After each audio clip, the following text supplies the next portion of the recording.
Matthew 24, Part 2, The Abomination of Desolation. We went over the first section of Matthew 24 as it was explaining what signs and wonders will precede the day of the Abomination of Desolation.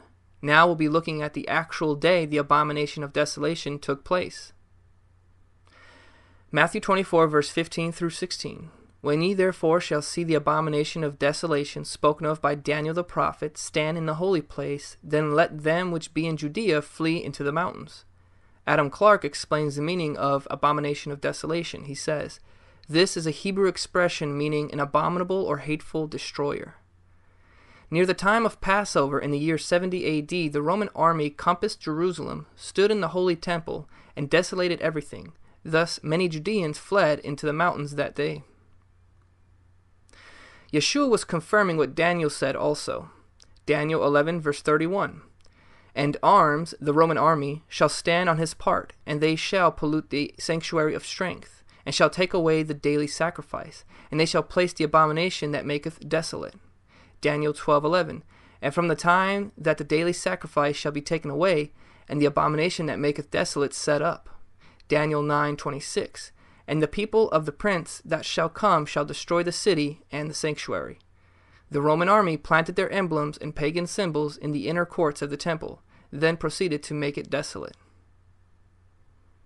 Let's continue with Matthew 24, verse 17 through 20. Let him which is on the housetop not come down to take anything out of his house, neither let him which is in the field return back to take his clothes. And woe unto them that are with child, and to them that give suck in those days. But pray ye that your flight be not in the winter, neither on the Sabbath day.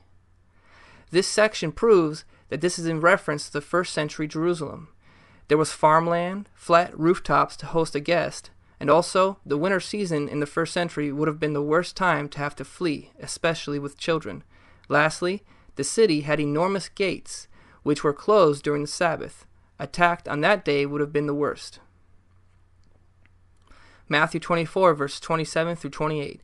For as the lightning cometh out of the east, and shineth even unto the west, so shall also the coming of the Son of Man be.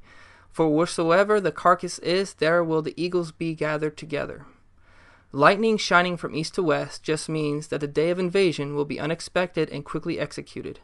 The coming of the Son of Man is Yeshua visiting Jerusalem vicariously through the Roman army, as all the things he spoke of came to pass.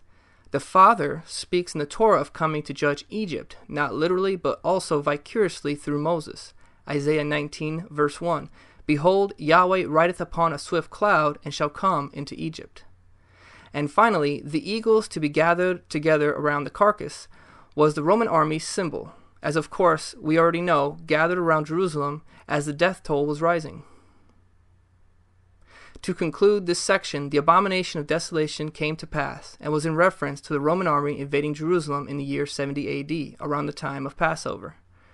We should be careful not to misuse this specific chapter for our current or future events, thus misrepresenting what Yeshua said. Part 3 will be used to wrap up this chapter. Please share, like, subscribe, and comment below. Thank you.